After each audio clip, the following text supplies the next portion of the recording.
नमस्कार। कृषि से जुड़ी महत्वपूर्ण जानकारी लेकर किसानों के द्वार हम लाए हैं पूसा समाचार। पूसा समाचार के इस अंक में मैं डॉक्टर बिंदी अरोड़ा, वैज्ञानिक खाद्य विज्ञान एवं फसलोत्तर प्रौद्योगिकी, एवं मैं डॉक्टर गिरिजेश सिंह मेहरा, वैज्ञानिक कृषि प्रसार, पूसा संस्थान की ओर से आप सभी दर्शकों का हार्दिक स्वागत एवं अभिनंदन करते हैं। आज हम दर्शकों को प्याज एवं बैंगन में नर्सरी प्रबंधन की तकनीकी जानकारी देंगे। पूसा समाचार के माध्यम से विभिन्न प्रदेशों से किसान भाई लगातार अपनी समस्याएं, अपने सुझाव हमारे व्हाट्सएप नंबर 9560297502 पर भेज रहे हैं, जिसका समाधान हम पूसा व्हाट्सएप सलाह सेगमेंट में आपसे साझा करेंगे। और इस अंक के अंत में मौसम खबर। देश के कई राज्यों के किसानों के लिए प्याज एक मुख्य फसल है। इसमें कई औषधीय गुण समेत महत्वपूर्ण विटामिन भी पाए जाते हैं। किसान भाई खरीफ एवं रबी दोनों में इसकी फसल लेते हैं। खरीफ में प्याज की अच्छी उपज लेने हेतु नर्सरी सही समय एवं सही तरीके से बनाना अत्यंत आवश्यक है, जिसकी विस्तृत जानकारी दे रही हैं पूसा संस्थान की विशेषज्ञ डॉक्टर सबीना इस्लाम। सबसे पहले हमें देखना पड़ेगा कौन सा किस्म का पौध आप बनाएंगे। हमारे संस्थान से विकसित सफ़ेद कंद कलर की किस्म में पूसा व्हाइट राउंड भी अच्छी चलती है। इसके अलावा Bhima dark red, Bhima super जो कि प्याज अनुसंधान क्षेत्र पुणे से विकसित हुई है, वो भी अच्छे से चलती है। पहले पौधशाला के लिए आपको खेत की चुनाव करना पड़ेगा। ऐसे खेत चुनिए जहाँ पे बीमारियों और कीड़े की प्रकोप ना हो। इसके चुनने के बाद आपको वहाँ पे शेड नेट की व्यवस्था करना पड़ेगा, क्योंकि जैसे आप जानते हैं जुलाई के महीने में हम इसकी पौध तैयार करते हैं। इसीलिए तापमान कम करने के लिए हम शेड नेट के इस्तेमाल करते हैं। लगभग 75% शेड नेट हम यूज़ करते हैं। और जो शेड स्ट्रक्चर है हम उसको थोड़ा सा ऊंचा बनाते हैं। इसमें आपको वेंटिलेशन या हवा चलाचल भी अच्छी होएगी और उसमें उमस नहीं बनेगी, तो आपको जो पौधे हैं उसको बीमारियों का प्रकोप भी कम होगा। जब अपने शेड नेट बना लिए उसके बाद आपको बेड तैयार करना पड़ेगा। हम हमेशा रिकमेंड करते हैं आप रेस बेड, ताकि जो बेड ज़मीन से 10 से 15 सेंटीमीटर ऊंचा है, लंबाई आप अपने हिसाब से ले सकते हैं। हमारे यहाँ पे हम इसकी लंबाई लगभग 3.5 से 4 मीटर रखते हैं और चौड़ाई जो है 1 मीटर के आसपास रखते हैं, ताकि आप दोनों तरफ से बैठ के निराई गुड़ाई या जंगल सफाई जो आदि काम आसानी से कर सकते हैं। एक तैयार करते हैं, उसमें 30 स्क्वायर मीटर में 5 ग्राम DAP और 5 ग्राम पोटाश अच्छे से मिला लीजिए। जब बेड अच्छी तरह से लेवलिंग हो जाती है उसके बाद आप ध्यान रखिए उसमें कुछ रोड़ी ना हो। बेड बनने के बाद आपको उसकी अंदर लाइन खींचनी है। लाइन की जो दूरत्व है 2 उंगली के बराबर, जैसे 3 से 4 सेंटीमीटर के आसपास रखिए और 2 उंगली से आप लाइन खींचिए और लाइन ज़्यादा गहरे मत खींचिए। जब आपने लाइन खींच लिए उसके बाद आपको आता है बीज उपचार। बीज उपचार के लिए आप बेबिस्टिन 2 ग्राम प्रति किलो सीड में अच्छे से मिला लीजिए, ताकि सीड में अच्छे से मिक्स हो जाए। उसके बाद आप इसको लाइन पे गिराइए। लाइन पे गिराने समय ये ध्यान दीजिए कि बहुत ज़्यादा घना भी ना हो, क्योंकि बहुत घना होने से पौधे में एक दूसरे से कंपटीशन होती है और उसमें पौधे की ग्रोथ में रुकावट आ जाती है। अब आता है इसको मल्चिंग करना।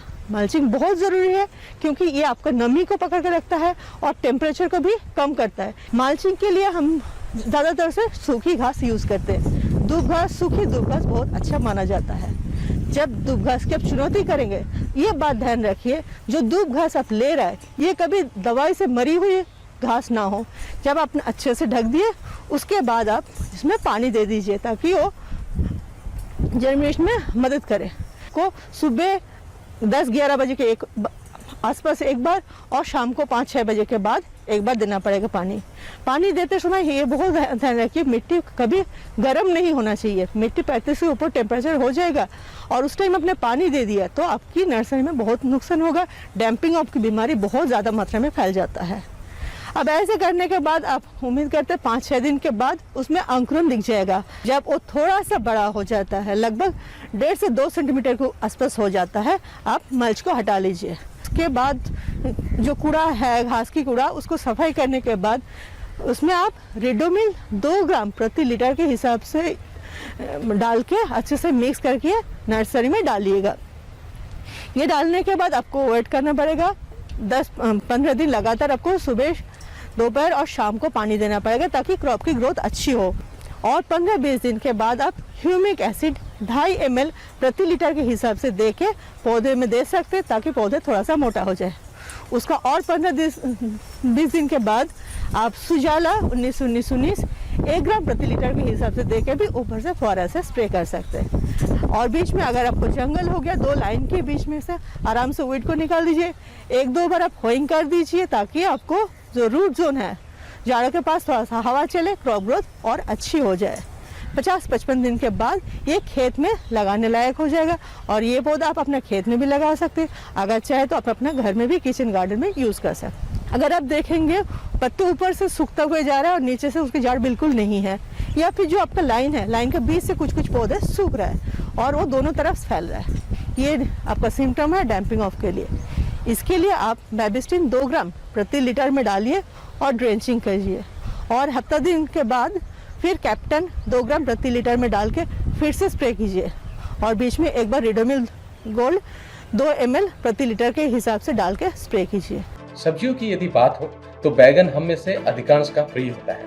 इसमें पोषक तत्वों की प्रचुर मात्रा तो होती ही है, साथ ही साथ किसान भाइयों के लिए ये आय वृद्धि का भी उत्तम स्रोत है। खरीफ में अच्छी उपज लेने हेतु बैंगन में नर्सरी प्रबंधन बहुत ही महत्वपूर्ण है, जिसमें की जाने वाली समसामयिक क्रियाओं की विस्तृत जानकारी दे रहे हैं पूसा संस्थान के विशेषज्ञ डॉक्टर पार्थ साहा। गौशाला निर्वाचन ऐसी जगह पे करें जहाँ पे काफ़ी मात्रा में धूप आता है, छाया ना रहे और पानी ना जमे। पहले जो चीज़ हमें ध्यान देना चाहिए, हमें सटीक जात निर्वाचन या सटीक वैरायटी हमें कौन सा लगाना चाहिए। संस्था ने बहुत अच्छे किस्में भी निकाले, जैसे हम हाइब्रिड की बात करते हैं, जो लंबा हाइब्रिड है, पूसा हाइब्रिड 5 है, पूसा हाइब्रिड 20 है, और गोल की हाइब्रिड की बात करते तो पूसा हाइब्रिड 6 है, पूसा हाइब्रिड 9 है, और ओपी वैरायटी जो ओपन पॉलिनेटेड वैरायटी जिसमें अब लंबा में जैसे पूसा श्यामला है, पूसा कौशल है, पूसा क्रांति है। बीज शोधन करने के लिए जो किसान भाई इनऑर्गेनिक या ऑर्गेनिक खेती करना चाहते हैं उसके लिए मैं बताऊंगा 2 ग्राम कैप्टन प्रति किलो बीज में उसको 15 से 20 मिनट कभी अच्छी तरह मिक्स करके उस छाया में रख दे। और जो ऑर्गेनिक खेती करना चाहते हैं वो ट्राइकोडर्मा विरिडी से भी अपने बीज को शोधन कर सकते हैं। बीज शोधन करने के बाद आप जो नर्सरी का तैयारी कैसे करें, और नर्सरी बेड का जो लंबाई होना चाहिए कम 3 मीटर और उसका जो चौड़ाई है 60 से 1 मीटर भी होना चाहिए, और दोनों जो बेड है उसके बीच में 60 से 1 मीटर की दूरी होना आवश्यक है, जिसमें आप अंतर्वर्ती जो परिचर्या आप कर सकते हैं उसके लिए आपको सुविधा होगा। अभी और जो नर्सरी बेड का जो लंबा जो उच्चता जो होना चाहिए वो कम से कम 15 से 20 सेंटीमीटर होना चाहिए। और इसके बाद 5 किलो गोबर की खाद में 1 किलो ट्राइकोडर्मा विरिडी कम से कम 10 से 15 दिन पहले अच्छी तरह मिक्स करके उसको छाया में रख दें, जहाँ पे आप बाद में वो जो मिक्सचर है उसको आप अच्छी तरह आप मिट्टी में मिला सकते हैं। और इसके लिए आपको जो सरिया गोबर की खाद और ट्राइकोडर्मा का जो मिक्सचर है उसको अच्छी तरह मिला दे और अपने बेड को लेवलिंग कर दे। इसके बाद अब हाथों से या कभी छोटा सा लकड़ी से आप लाइन खींचे। और एक चीज़ ध्यान देना चाहिए, जो लाइन की जो गंभीरता है या तो 2 से 3 सेंटीमीटर से ज़्यादा होना नहीं चाहिए, और 2 जो लाइन है उसके बीच में 5 से 6 सेंटीमीटर दूरी होना चाहिए। अभी लाइन खींचने के बाद आप बीज को अच्छी तरह बुआई कर दे। बिजाई होने के बाद आप सूखी घास से अपने बेड को अच्छी तरह ढक दे और उसमें फुहारा से अच्छी तरह पानी दे दे। और 4 से 5 दिन बाद ही आप देखेंगे पौधा आना शुरू हो जाता है, जर्मिनेशन शुरू हो जाता है। और जर्मिनेशन होने के तुरंत बाद ही आप जो घास है उसको हटा दीजिए और 2 ग्राम कैप्टन 1 लीटर पानी में मिलाकर उसको अच्छी तरह ड्रेंचिंग कर दे। और इसके बाद गुड़ाई भी कर दे, जिसमें पौधा की अच्छा ग्रोथ बनी रहे। कम से कम 30 से 35 दिन बाद आप देखेंगे अब पौधा तैयार हो जाता है। एक चीज़ आप ध्यान देना चाहिए, क्योंकि बरसात की मौसम होने के कारण उसमें बोरर जो हम फ्रूट एंड शूट बोरर या तो फल या कांड छेदनकारी जो कीड़ा आता है, इसका प्रकोप बहुत आता है। और अभी इसके लिए आपको क्या करना चाहिए, फेरोमोन ट्रैप जो बाजार में फेरोमोन ट्रैप मिलता है उसको कम से कम 10 बेड में 1 से 2 फेरोमोन ट्रैप आप लगा दीजिए। और अभी वायरस का भी प्रॉब्लम आता है, इसलिए आप क्या कर सकते हैं, जो यूरो स्टिकर है उसको आप लगा सकते हैं। और इसके अलावा आप स्पाइनोसेट के एक ऑर्गेनिक पेस्टिसाइड है, वो भी 3 से 4 ml प्रति 10 लीटर पानी में घोलकर उसको स्प्रेइंग भी कर सकते हैं। पूसा समाचार में अब समय है पूसा व्हाट्सएप सलाह सेगमेंट का, जिसमें हम आपकी खेती किसानी से जुड़े प्रश्नों का समाधान बताएंगे।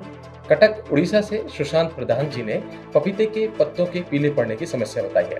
आपकी फसल में पपाया रिंग स्पॉट वायरस का प्रकोप हुआ है। इसके नियंत्रण हेतु तुरंत ग्रसित पौधों को खेत से हटा दें। 7 दिन के अंतराल पर 3 बार जीवरस की 400 मिलीलीटर मात्रा 200 लीटर पानी में घोल बनाकर 1 एकड़ में छिड़काव करें। समस्तीपुर बिहार से चंद्रकांत महतो जी ने फूल गोभी के गलने की समस्या बताई है।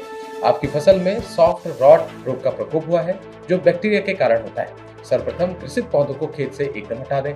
अधिकांश सिंचाई न करें एवं जल भराव न होने दें। रासायनिक नियंत्रण हेतु कॉपर ऑक्सीक्लोराइड की 200 ग्राम मात्रा को 200 लीटर पानी में घोल बनाकर 1 एकड़ में छिड़काव करें। गोरखपुर उत्तर प्रदेश से प्रवीण मौर्य जी ने भिंडी के फलों में अपरिपक्व अवस्था में पीले पड़ने की समस्या बताई है। आपकी फसल में रेड स्पाइडर माइट का प्रकोप हुआ है, जिसके समाधान हेतु डाइकोफोल की 200 मिलीलीटर मात्रा को 200 लीटर पानी में घोल बनाकर 1 एकड़ में छिड़काव करें। बंदायूं से विक्रम यादव जी ने पूसा बासमती 1692 की पौध के जल्दी विकास हेतु जानकारी मांगी है। आपकी फसल में आयरन की कमी प्रतीत हो रही है, जिसके समाधान एवं पौधे के अच्छे विकास हेतु 2 से 3 दिन के अंतराल पर फेरस सल्फेट की 150 ग्राम मात्रा 15 लीटर पानी में घोल बनाकर छिड़काव करें। आइए सुनते हैं आने वाले सप्ताह में कैसा रहेगा देश भर में मौसम का हाल। मौसम खबर में भारत मौसम विज्ञान विभाग द्वारा दिए गए मौसम पूर्वानुमान के अनुसार अगले 3 दिनों के दौरान जम्मू कश्मीर, पश्चिमी राजस्थान, छत्तीसगढ़, ओडिशा, कोंकण, गोवा, तटीय कर्नाटक, केरल, माहे और दक्षिण आंतरिक कर्नाटक में कुछ कुछ स्थानों पर भारी वर्षा होने की संभावना है। साथ ही दक्षिण पश्चिम अरब सागर और इससे सटे पश्चिम मध्य और पूर्वी मध्य अरब सागर में 45 से 70 किलोमीटर प्रति घंटे की रफ्तार से तेज हवाएं चलने की संभावना को देखते हुए मछुआरों को सलाह दी जाती है कि वे इन क्षेत्रों में उद्यम न करें। 2 जुलाई को हरियाणा, चंडीगढ़, दिल्ली, मध्य प्रदेश, बिहार, कोंकण, गोवा, तमिलनाडु, पुडुचेरी और कराईकल में, 3 जुलाई को पूर्वी राजस्थान में तथा 4 जुलाई को ओडिशा में कुछ एक जगहों पर भारी बारिश हो सकती है। 6 से 8 जुलाई के दौरान पश्चिमी तट के कई हिस्सों में हल्की से मध्यम वर्षा के जारी रहने की संभावना है। साथ ही प्रायद्वीपीय भारत, उत्तर पश्चिम, पूर्व, मध्य एवं पूर्वोत्तर भारत, उप हिमालयी पश्चिम बंगाल, सिक्किम और द्वीप समूह के कई हिस्सों में बारिश के होने की आशंका है। इसके अलावा देश के बाकी हिस्सों में छिटपुट वर्षा होने की संभावना है। प्रिय किसान भाइयों, बहनों एवं दर्शकों, आशा करते हैं पूसा समाचार का खास अंक आपकी खेती किसानी से जुड़ी समस्याओं के समाधान में जरूर सहायक सिद्ध होगा। आप सभी दर्शकों से निवेदन है कि ज्यादा से ज्यादा संख्या में हमारे संस्थान के चैनल को सब्सक्राइब करें और पूसा समाचार के हर अंक का लाभ उठाएं। साथ ही साथ हमारे फेसबुक पेज और ट्विटर हैंडल को भी जरूर फॉलो करें। कृषि से जुड़ी समस्याएं या अधिक जानकारी हेतु हमें दिए गए नंबर पर व्हाट्सएप करें। अपना नाम एवं पता अवश्य लिखें। आपके सुझावों और प्रतिक्रियाओं का हमें हमेशा इंतजार रहता है। कृषि की दिशा में यदि लाने हो नव विचार, तो देखते रहिए हमारा साप्ताहिक कार्यक्रम पूसा समाचार। कुछ नए विषयों पर नई जानकारी लेकर हम फिर प्रस्तुत होंगे अगले शनिवार। तब तक के लिए दीजिए इजाजत। नमस्कार।